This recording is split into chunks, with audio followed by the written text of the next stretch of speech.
My name is Blaine Stroble. I'm the Northeast District Community Forester with the Kansas Forest Service, and I'm going to talk to you today about emerald ash borer and how it affects your community.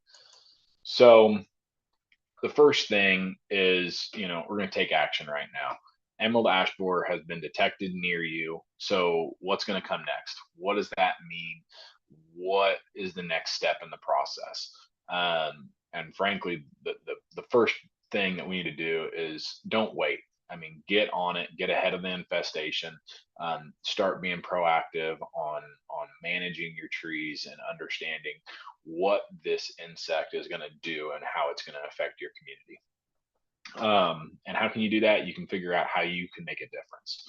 So, depending on your role in the community, whether you are a city official or a city staff member or even just a community member that is finding interest in this insect, figure out how you can make a difference, how you can help make an impact and help better control this insect when it comes to town. So, first step is going to be to develop a community response plan.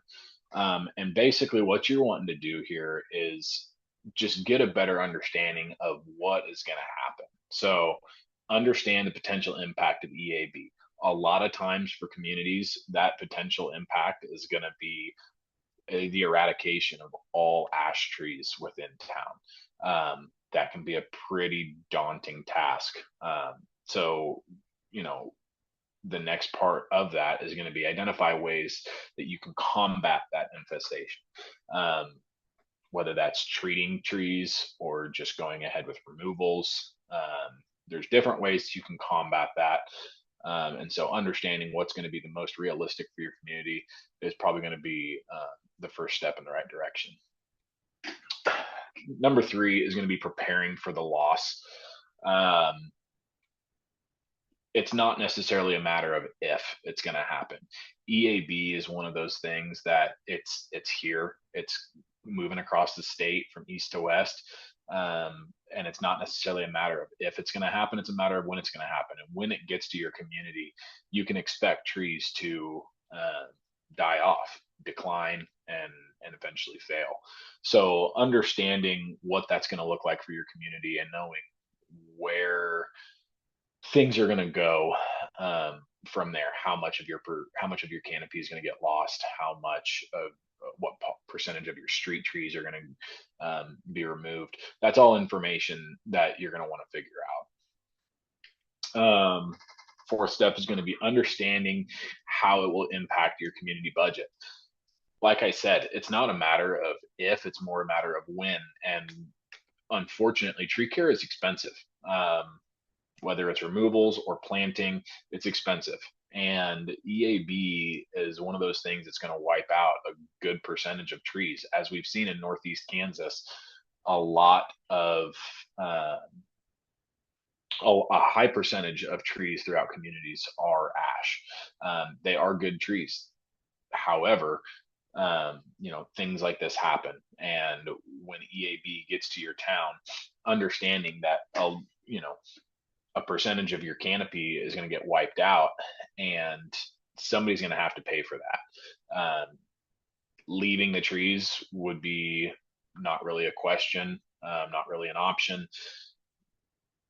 Leaving a dead tree could provide a hazard, could provide a liability for the community. So knowing that when these trees start to die off, they're going to have to be removed is something to look forward to in the future, because it's going to cost quite a bit to work on this. And the very last thing is going to be sharing the information with the public. With something like this, making sure that the community is being transparent with the citizens is going to go a really long way. Making sure everybody understands what's going on, understands why they are doing what they're doing. This is all things that the community can do to get more assistance from the public. So here we're going to talk about the understanding, or here we're going to talk about understanding the potential for loss. And how we're going to do this is, first things first, you need to know what you have. So identify how many ash are in your city and where they're located. This can be done by utilizing a current community tree inventory. If you have that, if you don't have that, conduct a simple survey. Get out there, identify where your ash trees are, how many you have. That is something that the Kansas Forest Service can assist you with. Reach out for guidance on how to conduct an inventory of your ash trees, but really knowing kind of what you have and where it is going to be the very first step in knowing what's going to happen. Like I said, it's not a matter of if, it's a matter of when. And so knowing your kind of total percentage of your canopy that you're going to lose, kind of sometimes having those numbers can really make an impact when you're talking to citizens and other general public about how important being prepared for EAB actually is. Um, you can estimate private property ash trees by numbers or percentage of the total urban canopy for loss. This can be done a little bit easier with a complete inventory. Generally, you can figure out the percentage of ash trees based out of your street trees and use that for kind of a broad range of what the percentage of ash trees throughout town is. But again, knowing that that number can be very important in different types of press releases, social media pushes, different things like that. When you can actually say, 30% of our trees are going to be are going to end up getting removed because of EAB, that number kind of sticks out. That number really stands out. And so being able to identify those numbers and get that information out there is going to be good. And then the last thing you can do is see if there's interest. During some of your outreach and education where you're talking to community members, find out if there's interest in doing a full ash tree inventory that includes private property. This is going to be a lot more precise, but having this information can also be helpful for different things. There may be grants available that require having known locations of all ash trees. And there may not be any stipulation on whether it's a private tree or a public tree. So talk to your community, find out if that is information that's valuable, to know the total numbers on private property as well. And if possible, get out there and do that. But the very first step is going to be understanding what you have and where it is. And to do that, spend some time outside, identify some ash trees and get them marked. That way you have that information. So once you have that information, what are you going to do with it? Well, frankly, the easiest thing is going to be, begin removals, even if it's not to your community yet. If EAB is in an abutting county, it's going to jump the line. It's going to get to you eventually. Be proactive. Just like we talked about earlier, you want to make sure that you're staying on top of it. Don't wait for it to get there. Start on some of these removal processes. Again, tree care is expensive. Spread that out over multiple years. That way you don't have just a giant lump sum all at once or get caught in a bad situation where you have all these trees that are getting affected by EAB. They all need to come out at once, and you just simply don't have the budget for it. So start by removing your ash trees that are obviously dead already or in really poor condition. Chances are these are the trees that EAB is going to target first. They're always going to go for the stressed trees before healthy trees. And so get those out of there right now. They're probably going to be the first targets, and likely they're gonna get killed in the next couple of years anyway. So get those out of there. Then move to the youngest trees. I know that seems a little counterproductive. It's a young tree. Chances are it's probably healthy. It's probably doing pretty good. But that removal cost on those younger trees is going to be so much easier, so much less. Homeowners, you can take care of those trees yourself. A lot of times, get those younger trees out of there, and just replant right away. So you know those younger trees, get them removed. The stumps are going to be a lot less of a hassle to get out, and then get a replacement growing to replace that tree that just came out. Last, next on the list is going to be removing ash in poor locations. So this kind of goes back to right tree, right place. Anything that's going to become a potential hazard. Right now, it may not be an issue, but again, we don't know what the future is going to hold. We know that these trees are going to end up being needing for removal, and as they begin to fail and rot, what we don't want to see happen is trees that are in what I would call high profile locations, such as next to buildings, next to power lines, street lights, um, parks, anything like that that is going to be a stronger potential for hazard as they begin to die, are going to be those trees that you want to start removing then. It's one thing if you have an open city space and there's nothing in the way. If that tree begins to decline and you don't have the budget to remove it, as branches begin to fall and fail, if it's in the middle of nowhere, out in the middle of a field or something, probably not very high on your priority list. But some of those that are, like I said, impacting the sidewalks or homes or schools, those are the ones we want to make sure we're getting out. We want to make sure we're keeping the area as safe as possible during this process, and really truly understand, the importance of keeping healthy trees in these high priority places. And then lastly, once you've done all this, continue to monitor those inventoried trees. And that's why it is important when you do these inventories to be thorough with them. Make sure that you're actually rating these trees appropriately. We often recommend a good, poor, fair, and dead condition class. And make sure you're rating these trees appropriately. You're not going to do your community any justice or benefit by rating them higher than they actually are. If it's a fair tree, rate it fair.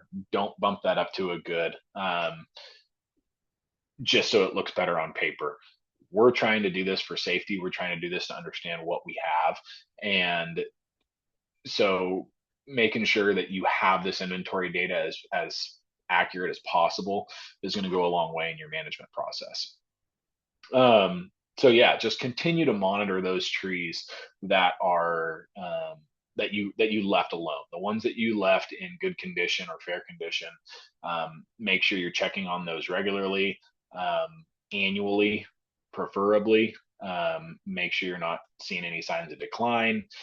If you are seeing signs of decline, make sure you're monitoring that, being proactive on your deadwood removal, and keeping that space as safe as possible. So let's say you are a city worker, or even just a homeowner that has a strong interest in your trees and the community overall, the community canopy. Communicating with city leadership is very important here. Relay the knowledge of the current risk. We at the Kansas Forest Service try to do a good job of promoting EAB when it's found in an area. We like to try and let people know. We try to let valuable players be aware that it's close, that it's coming their way. But not everybody hears everything. So make sure you're communicating. If you hear about it, make sure you pass it along. Pass it along to those players in your community that make these decisions. Look at some of the potential loss.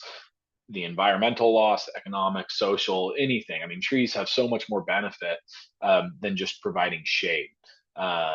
They provide lots of environmental benefit, a lot of economic benefit, and they're nice to be around. So make sure you're relaying that. I mean, again, going back to that numbers game, if you do an inventory and you are able to identify that, 15-20% of your trees are ash and those are all going to get disappear, and if you don't have a replanting plan in place for those trees when they come out, that is I mean, that's pretty substantial to think about a community losing 15 to 20% of their trees. Um, you know, so making sure that those numbers are communicated and expressed to the key players in the community. Um, with that comes the cost. I mean, like I said, we already talked about budget a little bit, and it is. I mean, tree work is expensive. It is very expensive. And so a lot of times when we're working with these communities, it is very, very unlikely that we can say, hey, you have, 50 ash trees in your community, and we get a response that comes across as, oh yeah, we'll get them taken care of this year. 50 trees to remove in a year is a tall task for a lot of these communities in the state. And so making sure that you are being diligent with your funding and knowing kind of the priorities of what needs to be done, what doesn't need to be done. And then again, expressing that, talking to your city leadership and making sure you guys are being transparent on the overall cost and how it's going to affect future budgets. And that kind of goes into that last part. I mean, it is. It's just money is probably going to be the biggest thing when it comes to this to these trees. Removing them is one thing, but that's not where it stops. Once you have the tree removed, you still have to grind the stump. You have to get a new planting done. You have to establish that next tree. It's a lot bigger bill than just cutting a tree down. So making sure that you're prepared for that and truly understand the cost of what it's going to take, and being proactive in that, knowing that even if EAB is not to your county or your city yet, if it's going to be there in the next 3 to 5 years, it may not be a bad idea to start now. It'll lighten the load of that budget. Your removals are often going to cost a lot less. Working with live wood tends to be a little bit cheaper than working with dead wood. And it's going to overall just keep your community a safer place.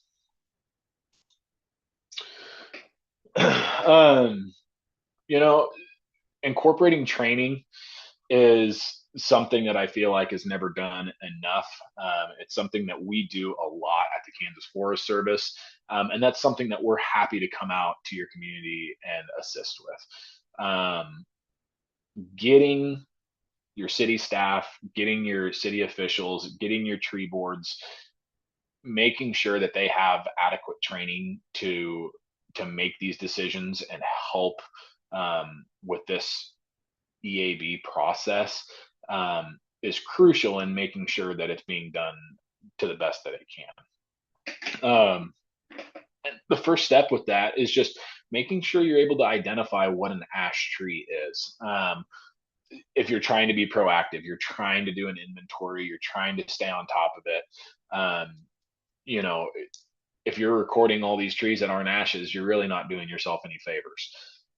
You need to be able to properly identify ash trees, properly identify what the actual insect looks like. There's a lot of lookalikes out there that look very, very similar. So being able to truly identify the insect and know what you're looking for is all things that can be done through trainings. And then lastly, just know your tree ordinance, especially if you're in a city official position. Understand what those ordinances are. Understand who's in charge of the trees.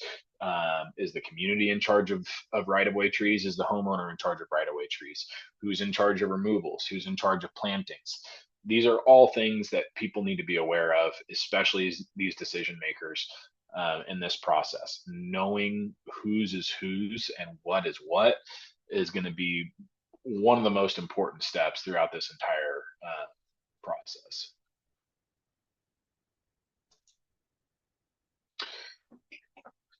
Um, Probably one of the biggest things that I try to stress to people is communicate, communicate, communicate, communicate. Um, Conduct educational programs. Again, that's one of the big things that we do at the Kansas Forest Service is we'll come out and we'll actually do workshops, do educational events where we can inform the general public about what is going on, understanding the impact of EAB and what it's going to do, is something that we try to stress a lot. Um, Highlight the potential loss for it. A lot of people don't realize what kind of trees they have in their community. As soon as you start throwing those numbers out there and say, hey, there's potential for 15 to 20% of our trees to, um, die off due to this insect, it kind of perks people up. People start to kind of gain some interest and want to know what they can do to help and make a difference. Um, and that's where you can emphasize the importance of that. Again, there's a lot more benefit to trees than just having shade. They lower cooling costs. They will help with stormwater runoff. They will just overall. I mean, there's been studies done that have shown that people have had quicker recovery times in hospitals that have been in wooded areas. There's a lot of benefits to trees that are kind of what we call those hidden benefits. So making sure that people are aware of those and knowing that there's more to a tree than just a tree.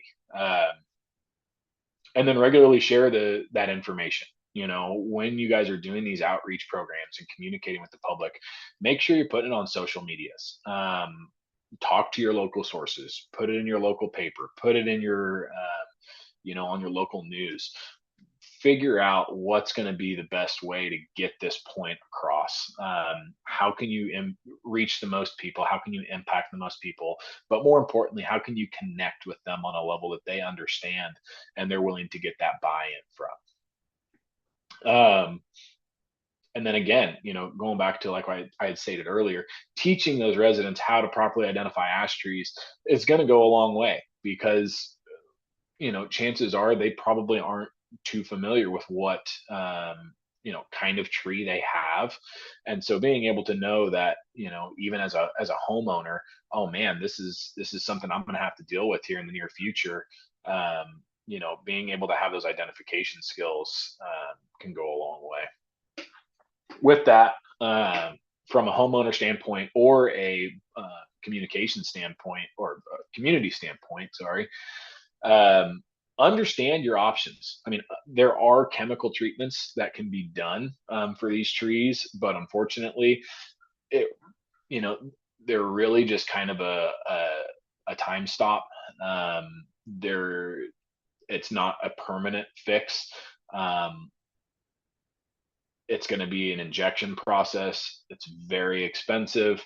Typically, only lasts for a couple years, and you're going to have to re-inject it and re-begin that process. So, you know, I like to tell homeowners if you have a tree that is, very important to you, it has some sentimental value, um, or it's just, you have the desire to keep it and protect it, there are some options. And that's where you're going to want to reach out to your local arborists and find out what those options are and how they can assist you with that injection process. Um, Another thing within communities, especially in our smaller communities, smaller, more rural communities, we see a lot of people burning firewood, doing wood burning stoves. And that is one of the primary ways that EAB can be transported is from moving firewood. They've said it forever. We're going to keep saying it. We're going to keep, pushing this saying, burn it where you buy it. Try to get your firewood sourced as locally as possible. Buying it from counties over, just because it's a better price, you may be reintroducing that species in a county that may be unaffected as it currently stands. So make sure that you're being conscious of where you get your local wood products, whether it be firewood or lumber or slabs. I mean, anything like that, anything that you're doing that involves that live edge natural wood product. Be mindful of where it's coming from. Try to shop local. Try to minimize the transfer of that wood product from county to county. And then encourage replacement plantings. We've seen some communities in the past that have done some buyback programs where a community member can say, hey, I have an ash tree. I'm trying to be proactive with this. I'll pay for the removal. Or the city will say, if you pay for the removal, we'll pay for a planting. And this is a really good way to get the public involved. It gets the public, out in the field. It helps them better understand what they have on their property, and it gets them a little bit of buy-in. If they understand why these trees need to come out, what's going to happen to them in the future, and it gets them that ability to say, man, if this is going to come out anyways, if I can cut it down now and get a new tree, those are some incentives to look at. While I know that's not necessarily feasible for all communities across the state, there are options. There are some options. There's some incentive programs. There's ways to get it out there. And then with that, again, helping people to understand the benefit and the value of trees is really going to help them understand why getting that replacement planting is going to go so far, why that's going to be important. So, very last thing here is going to be developing partnerships with the green industry. Um, the Kansas Forest Service, for example, is a perfect example of an agency that can help, an agency that can help you, whether it be providing educational events, providing inventory data for your communities, providing guidance on how to proceed once it's been detected in your area, creating relationships with these partners and green industry professionals it's going to make the entire process so much smoother. Talk to your utility providers. Um, a lot of times we see utility providers kind of shave trees or top trees so they're out of the power lines. Well, maybe have that conversation where if it's an ash tree, just remove it. Just get it out of there. Don't bother with topping it or anything like that. Just get it out completely. Work with them. Talk with your nurseries. Make sure that they're not selling ash species. There's other alternatives. Make sure that they're promoting other alternatives. And people love looking at socials. Have your nurseries post alternatives to ash trees. EAB's just been found. Here's a couple options for replacement trees that you can buy locally here at our nursery. Talk with your commercial arborists. Commercial arborists are going to be your key players in this entire process. A lot of homeowners lack the resource to properly remove trees or inject trees. So regardless of whether they're wanting to get these ash trees removed or try to go through the efforts of saving them, local arborists are going to play a key role in making sure that the entire ash removal process goes smoothly. Your wood disposal sites, your county dumps, landfills, burn piles, anything like that, making sure that they're aware of what's going on, understanding that they may have an influx of wood product or wood debris drop off, and understanding that there's why it's happening.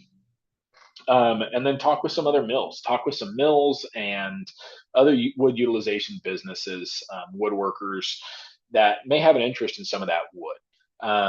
It's not all a bad thing. Ash can be a really good workable wood if it's handled properly. So, I've seen some really cool examples where there's been some city buildings that have had, there was a big ash tree outside of a courthouse. That tree was removed while it was still in good shape.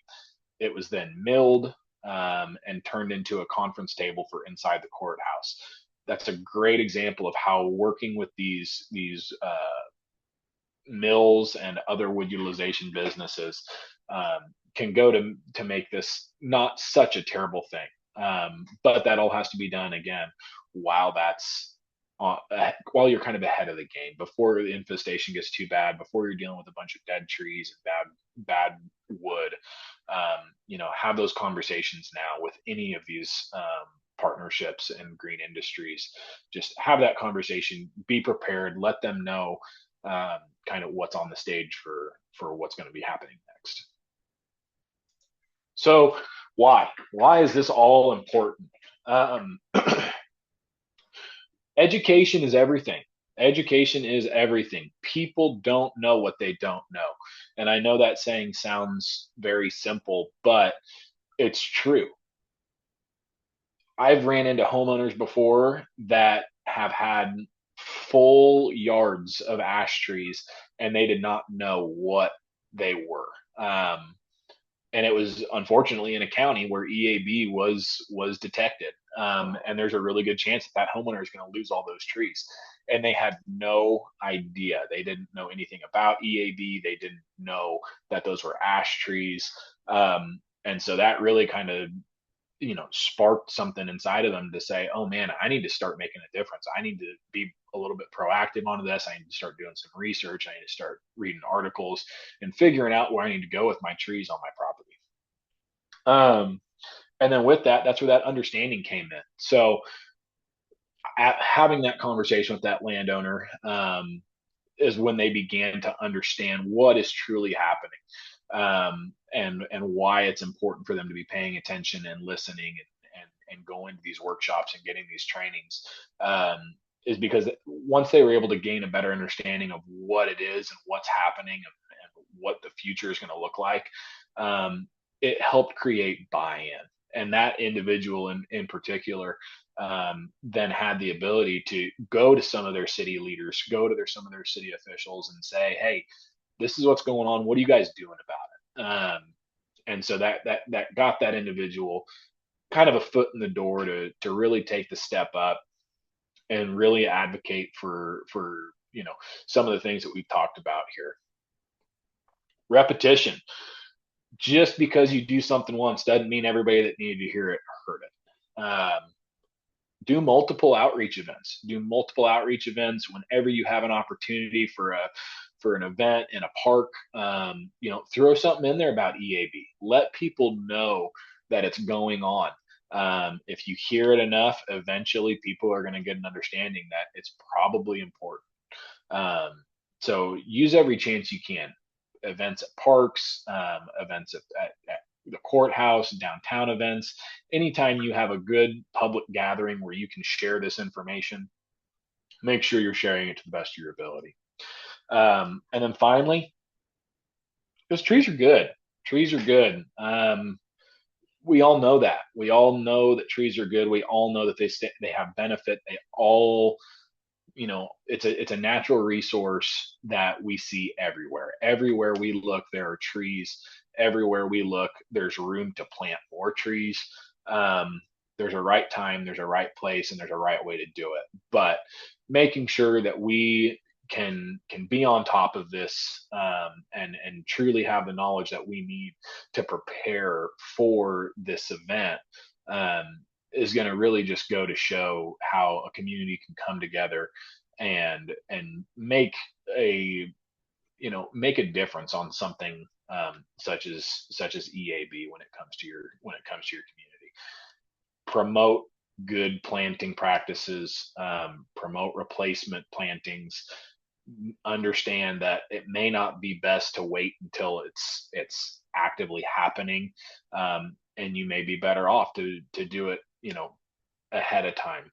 Be prepared, look at it, look at your options, and truly understand what's possible when it comes to how you can get your community involved and better tackle the infestation of emerald ash borer.